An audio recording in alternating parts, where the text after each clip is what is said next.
É, boa noite.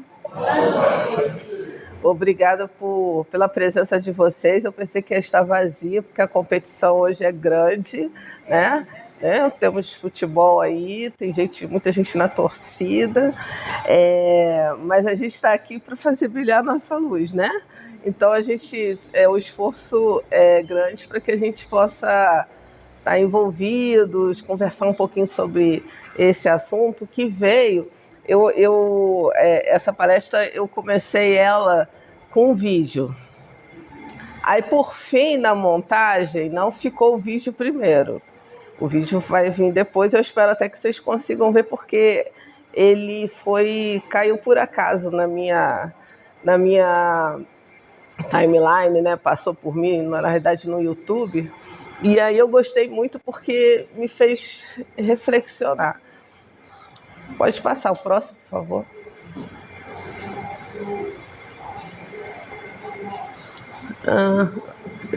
Pessoa nada habilidosa, que é o meu marido, né, gente?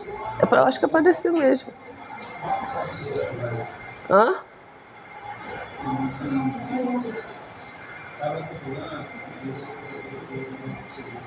Eu acho que é aqui.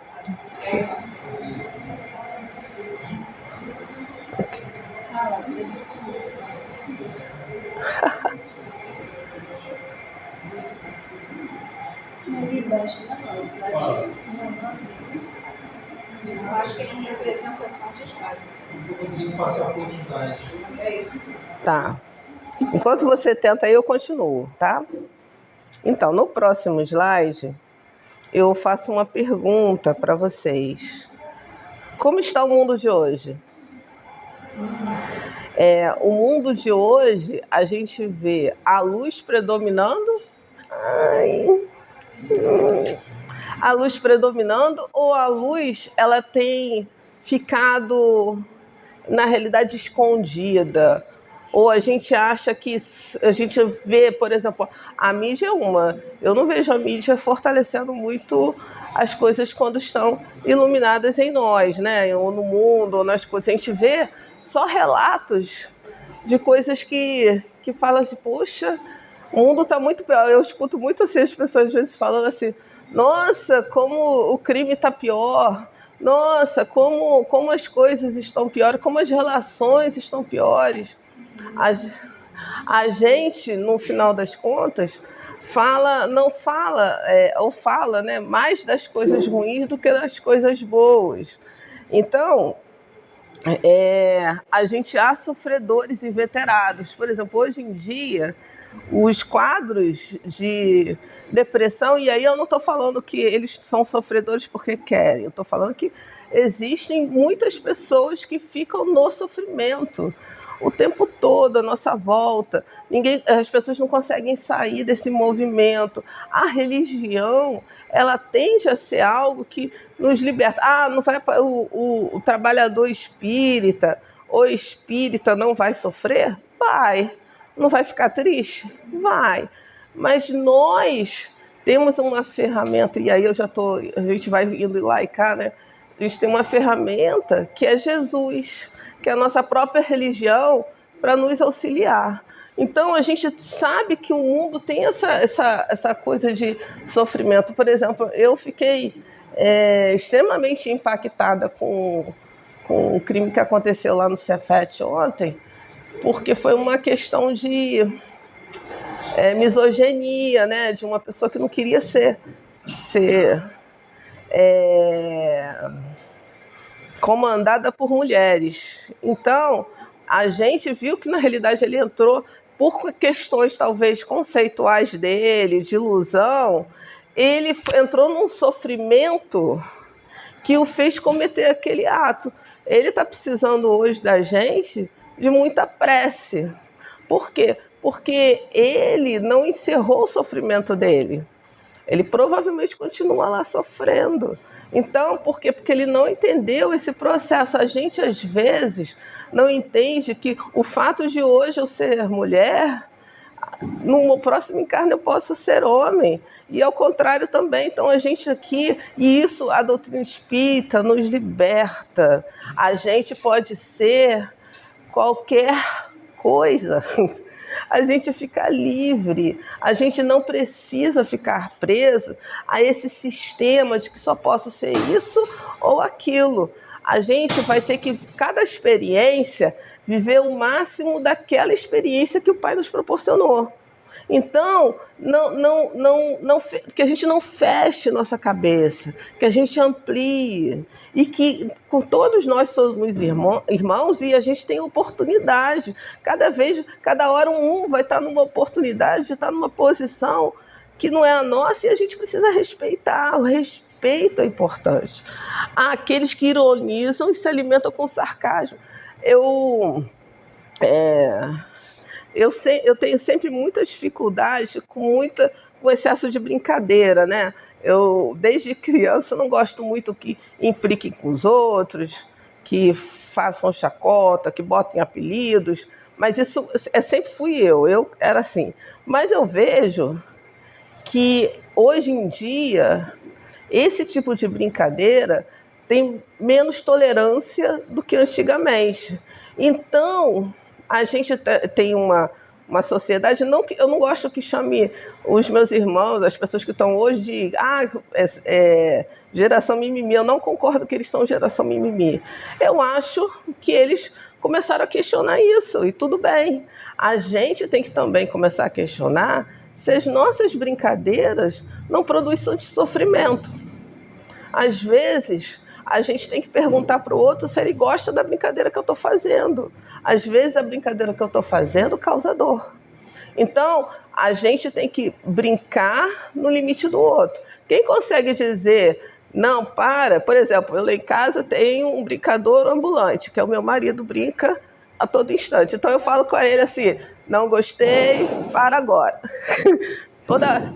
Ele sabe disso, que eu sou uma pessoa de botar limite, porque se ele passar dos limites, a culpa é minha também, porque ele não tem por que ele adivinhar que eu não gostei. Então a gente precisa estar sempre atento a essa coisa do excesso, né? Porque isso também causa dor. E aí isso não é alegria. Isso definitivamente não é expressão de alegria. Então, continua causando sofrimento.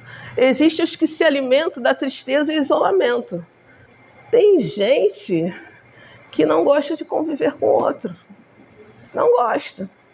E quando convive, cria sempre problemas nessa convivência, que faz o outro se afastar, que faz o outro não querer conviver. Às vezes, alguns desses têm pessoas convivendo com ele por uma questão, às vezes, até de família, porque é família. Porque, não sei, a gente precisa entender que, se a gente está em comunidade, nós precisamos aprender a conviver um com o outro. Isso é um aprendizado.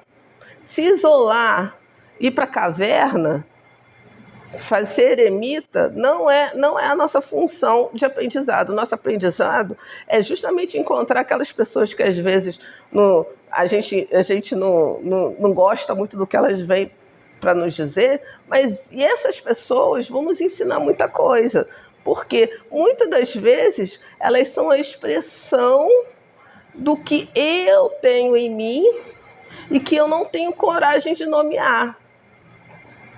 Mais à frente a gente vai falar até da sombra. Eu posso falar de um termo até psicológico que a gente chama de projeção.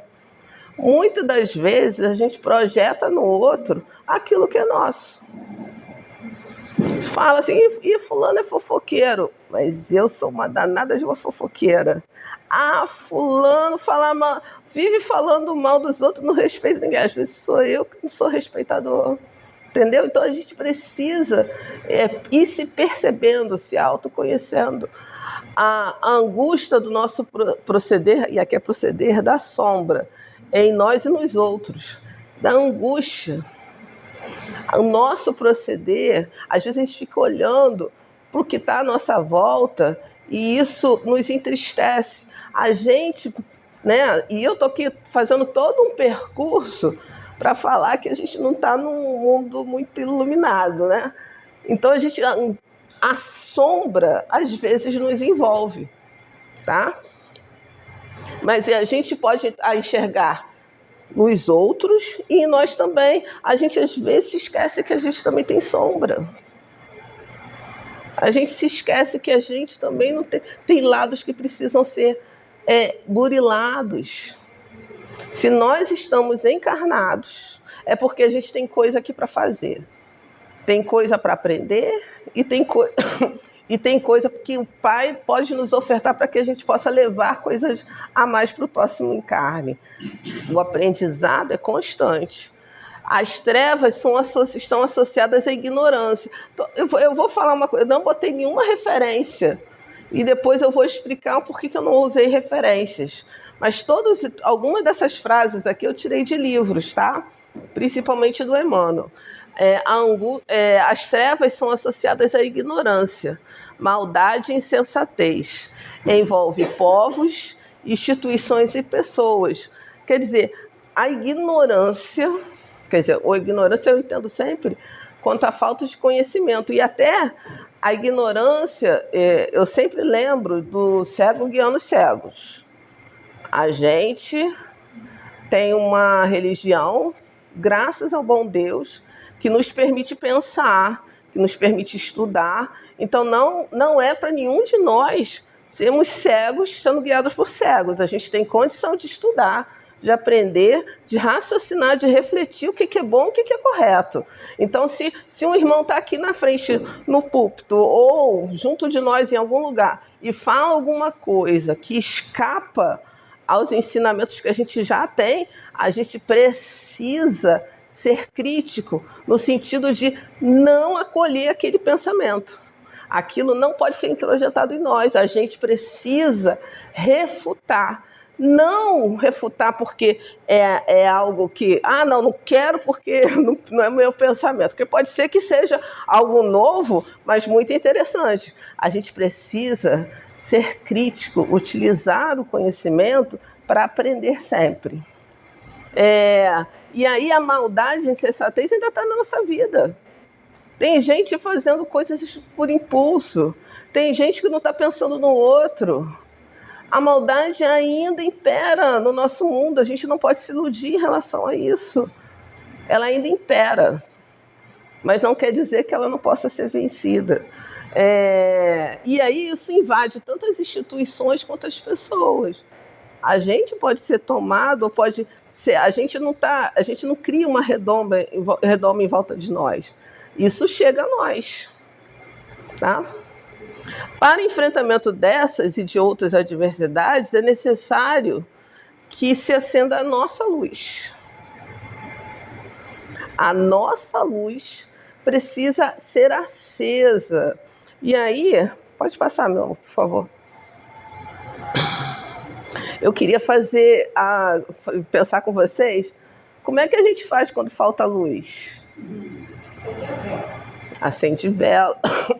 Lá em casa a gente agora ganhou um presente da minha sogra, que é uma lanterninha, justamente, que a gente acende, funciona, a gente leva para tudo quanto é canto. Aí não usa a vela, que eu tenho medo de fogo, né, de incendiar. Mas, enfim, a gente procura iluminar a região onde a gente está. Se a gente não iluminar, quem é que vai enxergar a gente?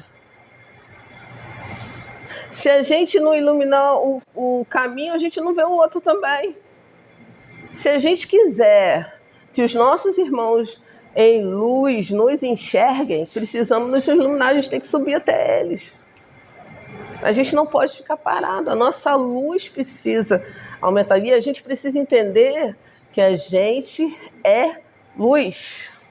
Somos criados por Deus, somos iluminados em essência. Então, nós precisamos liberar essa luz em nós. Quando a gente pensa nessa questão também da metáfora da falta de luz, eu só consigo caminhar se eu tiver com o meu caminho iluminado. Se ninguém iluminar meu caminho, eu tenho que iluminar. Eu posso deixar que essas trevas que eu estava falando, e aí eu só pincelei, as trevas exteriores, né, do caminho, elas impeçam que eu saia do meu lugar? Não, eu preciso caminhar para crescer. A minha luz precisa brilhar em volta de mim. Eu preciso desenvolver essa habilidade no meu ser. Quem está no escuro tem dificuldade de enxergar, mas também de ser enxergado, que foi o que eu falei. Será que dá para nos garantir com a claridade que emana dos outros? Será que dá? Porque a gente, às vezes, né, fica feliz de estar perto de um ser iluminado, né? Quantos de nós não quer ficar perto de irmãos que falam muito bem, que realmente expressam a caridade, se sente partícipe daquela luminosidade toda criada por um irmão, ou por uma atividade, mas a nossa ação é que é importante. A gente pode agradecer, orar por esses que nos dão a mão, que nos ajudam, mas a gente precisa fazer a nossa parte. A gente precisa caminhar. E aí, Jesus deu soluções para isso. A caridade, ela é uma fonte de luz imensa, intensa. Se a gente se envolve com a caridade, a gente garante essa luz em nós. Então, a gente, por exemplo, eu botei aqui para lembrar do cupim, né? Com as asas, porque ele solta depois as asas. E no verão, então, a gente tem esse exemplo direto.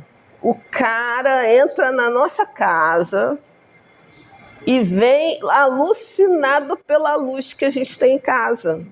Alucinado. Se deixar, ele faz morada. Mas aquela luz, num determinado momento, ele percebe que não é o suficiente para ele. Então, ele acaba, por conta do momento dele de desenvolvimento, perdendo aquelas asas. E aí ele não vai mais procurar a luz, ele acaba procurando lugares escuros. Porque enquanto ele tinha asa e podia voar, porque era um auxílio que ele tinha, ele procurou a luz. Mas perdeu as asas. Ele foi para lugares escondidos, ocultos. Tanto é que a gente tem que ficar usando de técnicas, aqueles spray para poder, né, eliminar os amigos, né, porque eles estão escondidos. E eles têm um tipo de ação, gente, que é dá tão para a gente perceber essa coisa da escuridão, né, que é o que eles trabalham ocultos. Quando a gente às vezes vai ver, tá tudo destruído. Eu aprendi isso da pior forma. Eu ia me mudar e tinha uma caixa cheia de livros.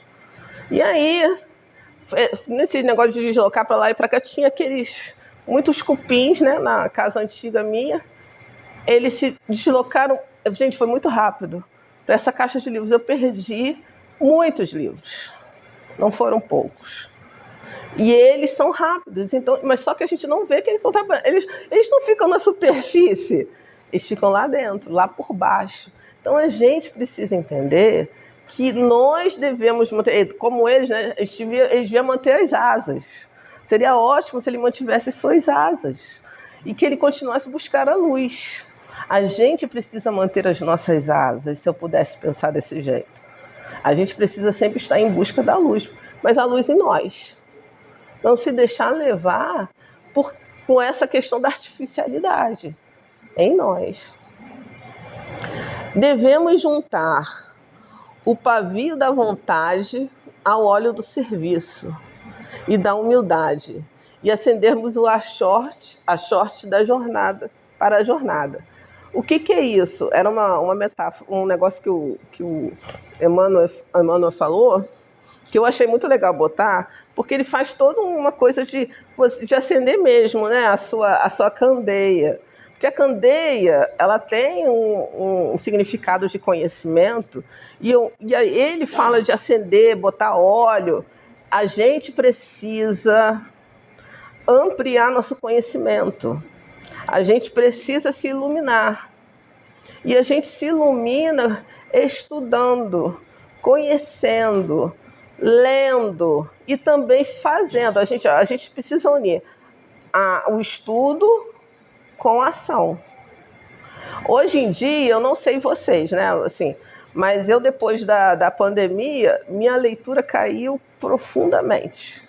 Eu já fui uma pessoa de ler muito mais. Eu não sei se é por conta das redes sociais e tal, mas a gente precisa o tempo todo fazer um esforço para estudar e ler.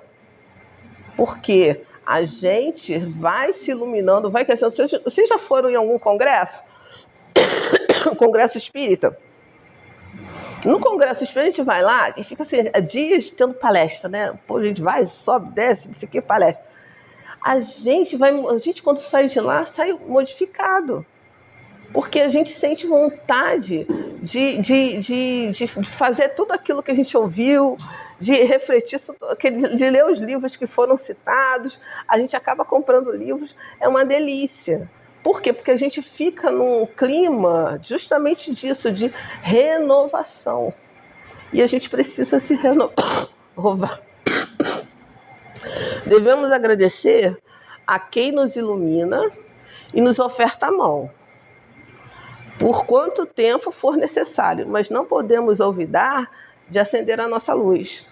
É aquilo que eu falei, as pessoas que nos ajudam, elas são ótimas. Obrigada. A gente precisa realmente dessa mão amiga. Quantas vezes a gente podia estar no fundo do poço e alguém estendeu a mão? Mas a gente precisa entender que precisamos andar com as nossas pernas. Precisamos nos iluminar. Precisamos orar por essas pessoas que nos ajudam. Mas a gente tem que pedir também que a gente possa andar com nossas próprias pernas. Nos ajudar. A gente tem condições disso. Pode passar, por favor. E aí eu queria apresentar a vocês o grande iluminador da nossa alma. Só que Jesus é a luz do mundo. Ele nos ilumina independente de eu me direcionar para ele, de eu orar. Você acha que ele não está iluminando quem é ateu? Tá também. Você acha que ele não está iluminando a pessoa que está lá no umbral? Está também. Eu até estava lembrando hoje do André Luiz. André Luiz, quando estava no umbral, ele se iluminou para poder receber o socorro, porque ele fez a prece. Ele se iluminou para receber o socorro. A gente não prescinde de nos iluminar. Ele iluminou o caminho até ele. Se ele não tivesse feito isso, será que ele tinha recebido socorro naquele momento? Em nosso lar? Talvez não. Talvez ainda estivesse até lá. A mudança que a gente precisa fazer na gente é essa. Por conta dessa parte, inclusive, do André Luiz, eu criei um hábito, isso desde porque eu lia o André Luiz, eu tinha, 18, 19 anos. Esse é o nosso lar. Eu criei o hábito que eu falei assim, eu tenho que fazer oração em qualquer instante, né? Vai que lá na hora eu esqueço de fazer oração. Minha prece tem que estar em dia. Então, assim, na minha cabeça, a prece não tem horário. É qualquer momento.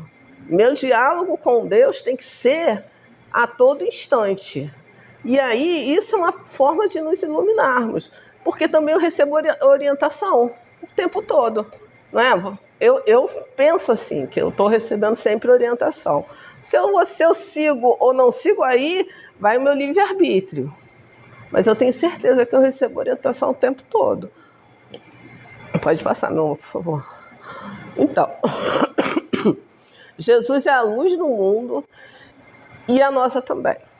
Por quê? Porque ele deu todo o ensino para que eu pudesse me iluminar. Todo. Ele não deixou nada.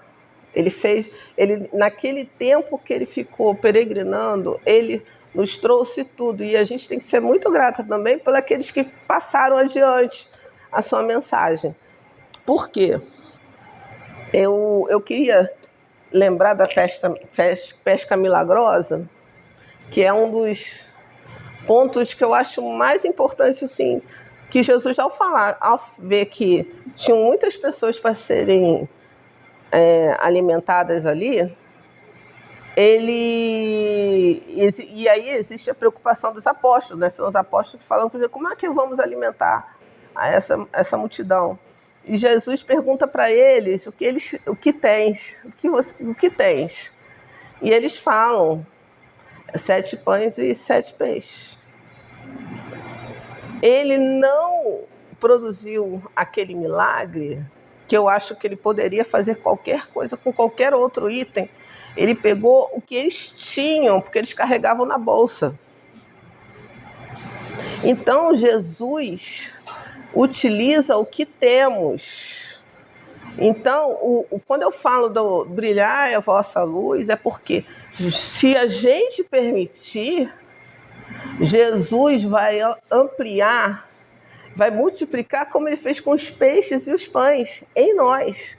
Ele vai perguntar o que tendes. A gente precisa, para a gente saber, para a gente responder para Jesus o que tendes, eu tenho que me conhecer. O que eu tenho para oferecer? Eu sou um excelente marceneiro, não sei. Eu sei fazer um crochê maravilhoso. Não sei. Cada um de nós tem uma habilidade. Às vezes a sua habilidade é apenas ser empático. E tudo bem. Desculpa. Jesus irá aproveitar o que você tem, mas você precisa conhecer. E você precisa ter essa certeza de que o que você tem pode ser multiplicado. A luz que já existe em vocês pode ser ampliada. Nós somos a centelha divina do nosso Pai. Então, a gente não pode esquecer que na criação nós somos essa centelha. Nós já temos a luz. Por que a gente esquece dela? É só ampliar. Eu cheguei a pensar em fazer isso. Vamos pensar o exercício de fechar nossos olhos e imaginarmos a nossa luz, a nossa aura se expandindo e se misturando a cada um de nós. Mas a gente já faz isso. Quem de nós uma vez já não sentiu, às vezes, entrando num lugar, um negócio assim, poxa, parece que esbarraram em mim, mas a pessoa está lá e eu estou aqui. E a gente, às vezes, porque nossas auras se intercomunicam.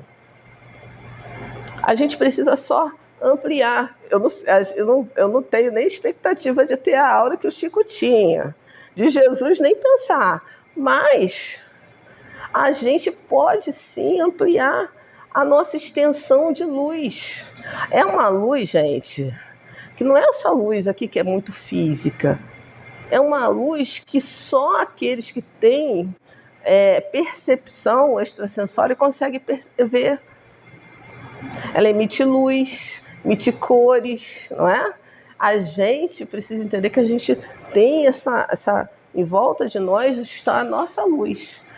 A gente, com as criancinhas, a gente ensina assim, a luz está aqui no peito, né? Assim, para elas, assim, olha, vai para aumentar a luz. A gente já ensina com as crianças pequenas que elas vão ter, que a prece, elas aumentam a luz delas. A gente precisa ver que a gente também pode fazer isso. O esforço de estar vindo à palestra é para isso também. Mas a gente pode fazer outras atividades que nos ajudem. O Emmanuel fala em milênios de trevas no mundo e Jung nos diz das sombras de nosso inconsciente. O Emmanuel falou que a gente viveu milênios de trevas. Veja, a gente tem uma sensação de que hoje é que a gente está nas trevas, né? Mas a gente tem conhecimento, a gente tem livros, a gente tem um monte de coisa. Eles não tinham nada disso. E achavam normal fazer certas coisas que hoje a gente já superou. A nossa justiça pode ter falhas, mas ela, como uma palestra que eu assisti do Aru, que ele é juiz, né? Então ele pode falar mais sobre leis do que eu. Ele comentou que a justiça mudou depois de Jesus.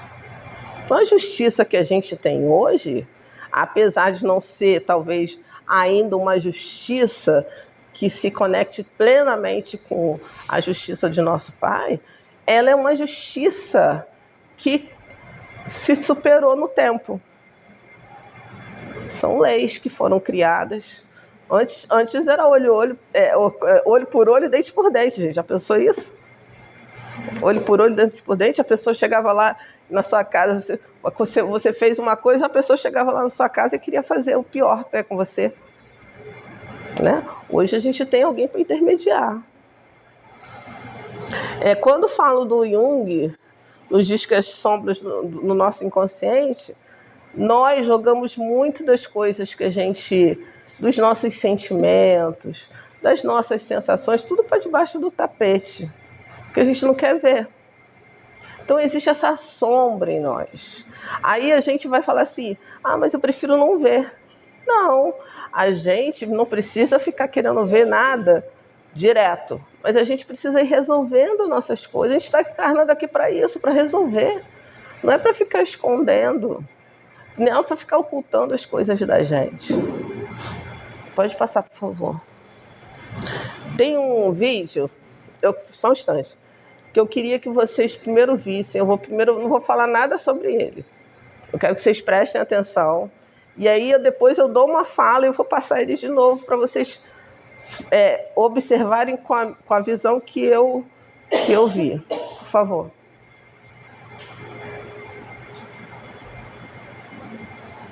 Não está indo? Você clicou em cima?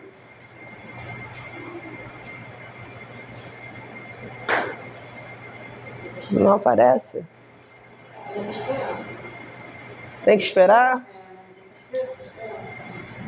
Mãozinha. Tá. A ciência também traz iluminação. Ilumina, né, gente?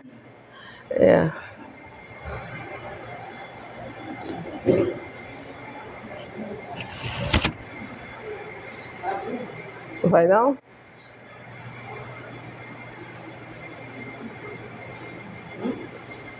Tá iluminando.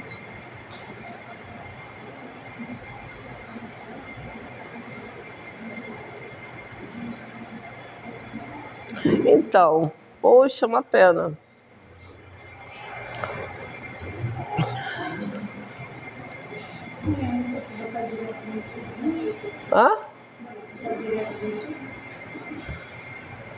Não, eu não botei o link do YouTube. Eu baixei justamente para facilitar, porque às vezes não tem internet.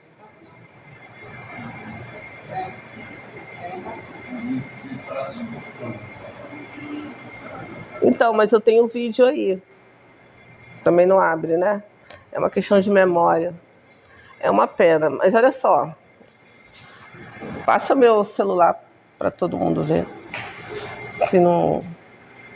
Tem música? Não.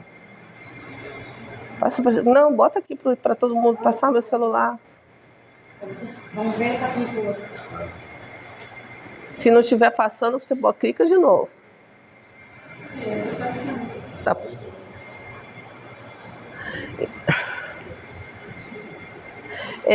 No vídeo, eu vou ter que fazer uma descrição para vocês. No vídeo,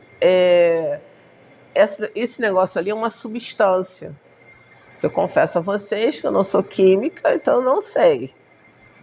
Mas é uma substância que ela expande qualquer coisa que você coloque nela. Então você bota qualquer tipo de metal, e esse metal ele expande. E aí ele expande, de acordo com a substância, ele expande de forma diferente. Nunca é igual. Esse foi o vídeo que eu vi e pensei na palestra no sentido de que a gente, quando Jesus toca na gente, a gente expande. E aí a gente vai expandir, não um igual ao outro. Porque a gente às vezes cai nessa esparrela, né, de achar que a gente vai ser igual ao outro. A mediunidade de um não é igual à mediunidade do outro. A tarefa de um não é igual à tarefa do outro. Nossa expansão de luz é nossa. Jesus dá o toque. Nós vamos crescer da forma que der, que é nossa característica. Então, a ideia é que isso possa nos entender que a gente precisa permitir que Jesus multiplique os pães e os peixes que existem em nós. Nós precisamos, essa luz precisa brilhar. Tá dando para pegar aí, gente? Tá. Volta pro que o pessoal vai. Passa.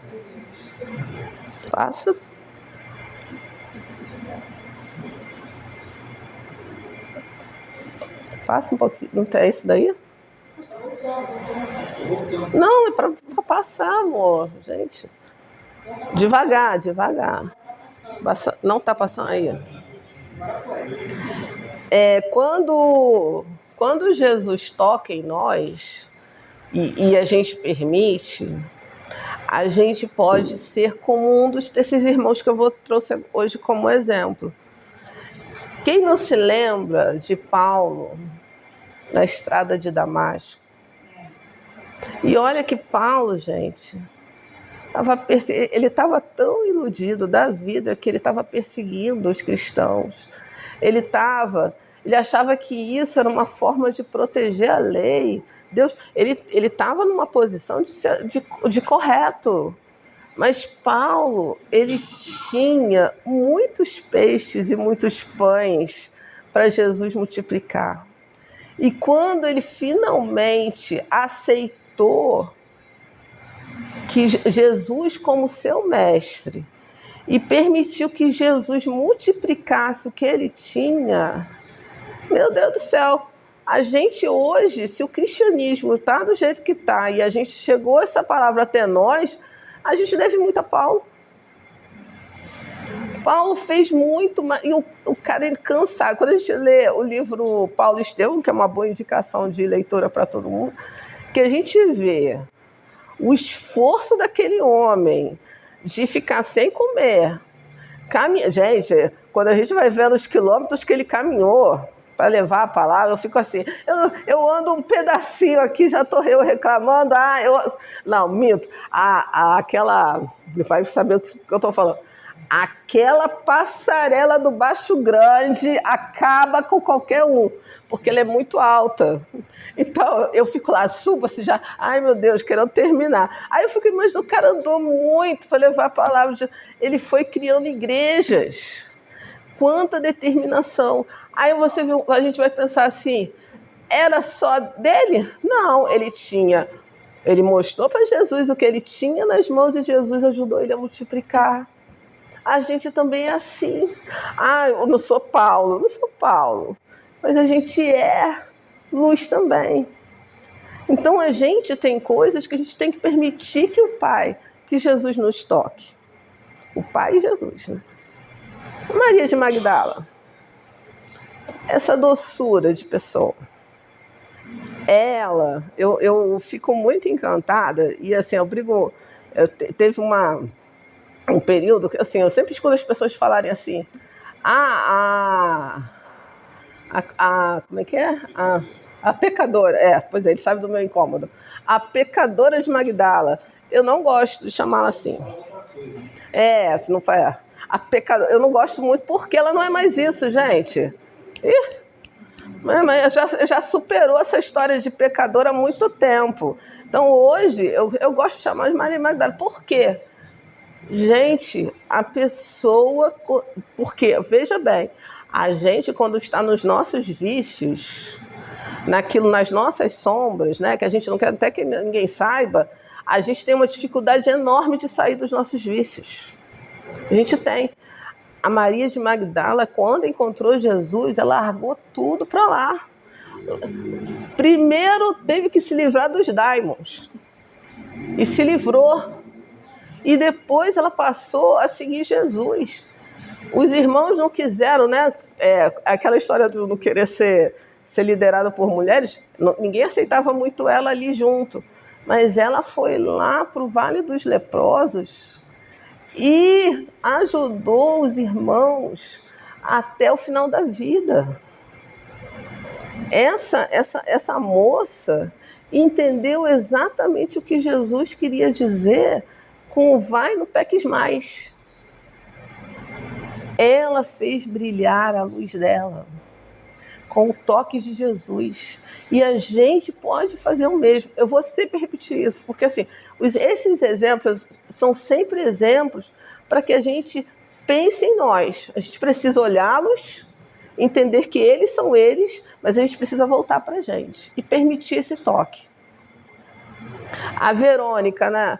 Tem gente que chama, tem outro nome também que falam dela, que eu esqueço sempre o outro nome, mas a hemorroíça.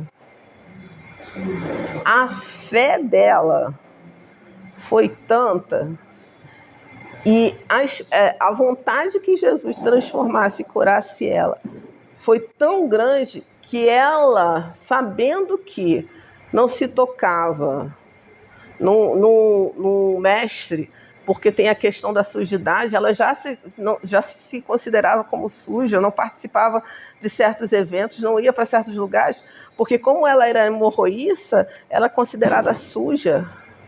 Ela só tocou nas fímbias, mas com muita fé. Pois é.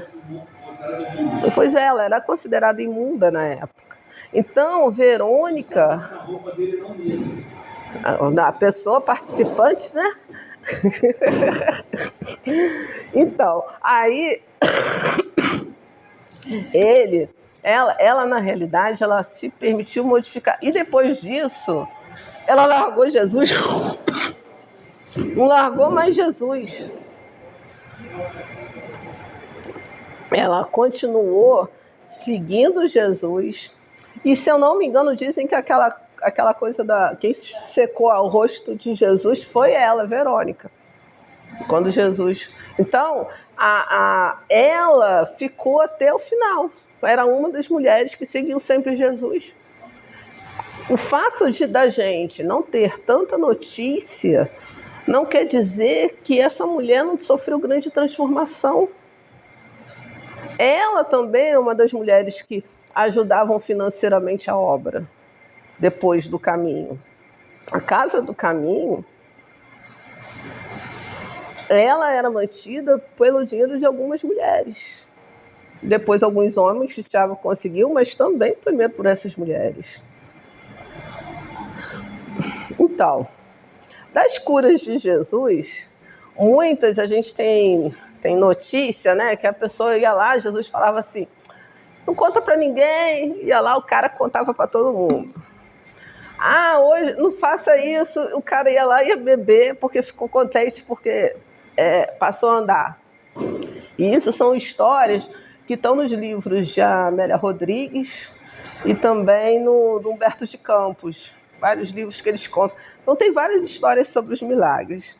Mas o cego de Jericó, o cara seguiu Jesus e quando foi perguntado, ele falou a história sem medo.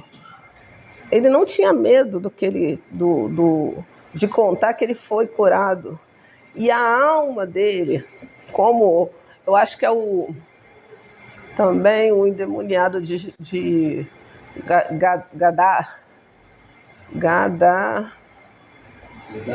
Gadara, né? Eu acho que Gadara. Ele também depois passou a seguir Jesus.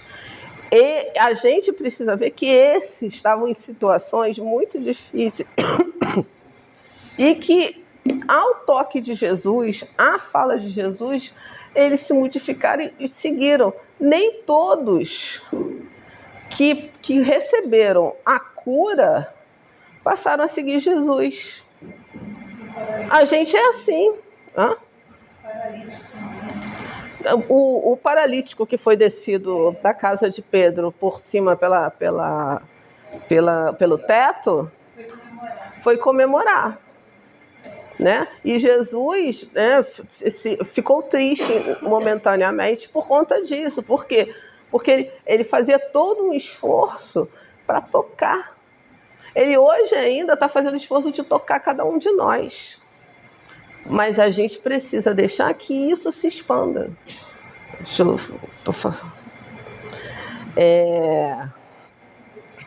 Eu botei todos os apóstolos aí, porque se a gente for falar de todos eles, a gente vai ver que em cada um deles teve modificações. Pedro era um homem muito preconceituoso,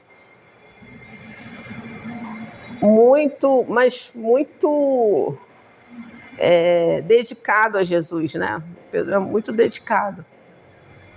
Quando a gente lê como Pedro, como líder, foi ficando, né, essa transformação desse homem Pedro, a gente vê o quanto Jesus trabalhou aquela alma. E como Jesus olhava para ele, de novo eu vou falar do pães e peixes que Pedro tinha, e aí ele falou assim, vou multiplicar isso, eu sei que você vai ser um grande líder da igreja futura.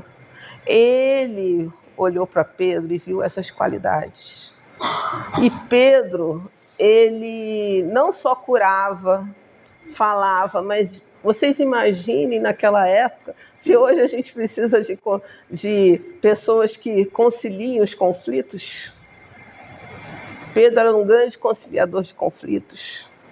Por quê? Até eu, né, Jô, você sabe, reclamo de Tiago, gente, Tiago Menor. Eu falo assim, mas como que ele fazia isso? Brigo com o Tiago Menor, e se eu estivesse lá, eu acho que eu brigaria que nem Paulo, com Pedro. Mas por quê? Porque eu sempre acho que, eu entendo que ele era necessário fazer aquilo tudo para poder se continuar com a casa, né? Mas às vezes eu fazia assim, fica fixo em circuncisão, ficar fixo em certas coisas que Jesus nunca pediu para se fazer. Eu ficava meio que brigando com isso, mas Pedro, ele olhava porque era de bom em Tiago, o que era de bom naquelas ações de Tiago. E a gente precisa olhar também esse esforço. E aí eu estou falando de Pedro, a gente vai ver que o João, que era o trovão, né? Que era o que queria brigar, que na hora que alguém falava em nome de Jesus que não era um dos apóstolos, queria ir lá para massacrar, queria voltar lá e pegar aquelas pessoas porque ele queria bater, inclusive. Ele modificou completamente no final da vida dele. Ele era, depois que ele saiu de Patmos, né, foi libertado, ele era para as pessoas o pai Francisco. Então ele se tornou o pai da comunidade cristã. E muito, tanto é que o livro, né, do Francisco de Assis, que lá relata que é ele. A gente vai deixar por conta, porque a gente não está aqui para fazer afirmações. Mas pensando nisso, ele falava que o pai de Francisco lembrava de ter sido curado pelo pai Francisco, por isso que botou o nome de Francisco no filho. Isso está no início do livro, Francisco de Assis. Então, a gente precisa entender que esse homem também, que não casou, que não teve filhos, se dedicou e se transformou profundamente no amor. E eu queria falar de um que vou entrar em destaque de mais um, que a gente sempre se esquece. Apesar dele ter traído Judas naquela época, Judas não é mais o traidor. A gente tem que parar eu me lembro sempre de botar malhar o Judas, né? A gente tem que parar de malhar o Judas. Judas já cresceu, Judas, inclusive, já foi, segundo se fala, eu acho que está no livro do que Leon Denis escreveu, Joana d'Arc. Então, a gente precisa entender que isso já passou. Ele também foi tocado por Jesus. Ele também fez brilhar a luz dele. O Dimas lá que estava do lado na cruz aproveitou o mesmo instante e falou com Jesus. A gente tem que aproveitar hoje e falar com Jesus lá na nossa intimidade, no nosso... Jesus, faça multiplicar esses meus pães e esse peixe que eu tenho. Eu não sei, às vezes, direito quais são, mas multiplica para mim. Amplia minha luz. Eu tinha uma musiquinha para passar para vocês, mas eu acho que não vai passar também. Né? Que é o próximo. Que é uma música do Gun, que é... Hã? É, porque eu... O celular coloca aí, porque vai pegar a gravação. Entendeu? Ah, vai pegar o que? A música? É, a gravação pega. A gente assiste em casa. É do...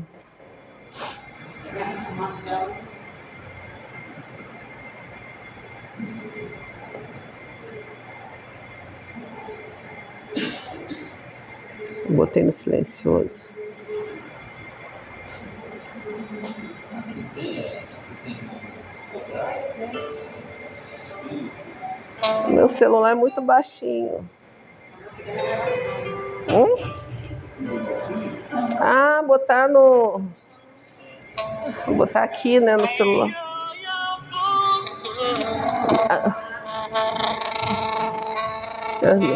Ele caiu, gente, na água.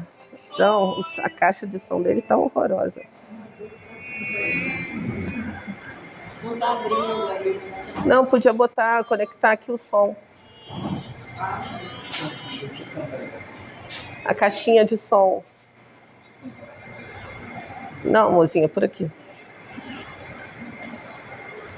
Desconectar da caixa e botar aí. Das pequenininhas. Embaixo. Esse vai.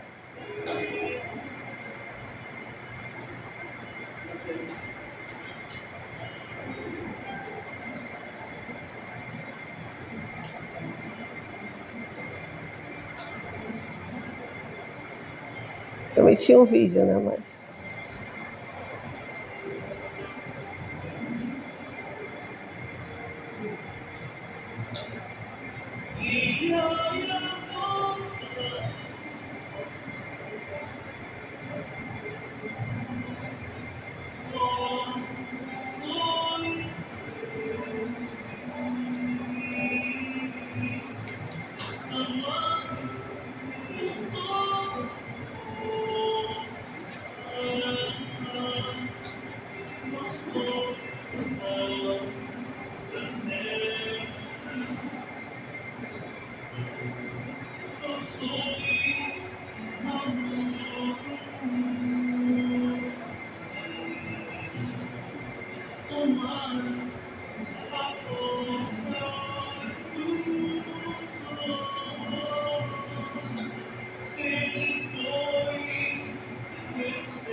Amor, pode parar, por favor.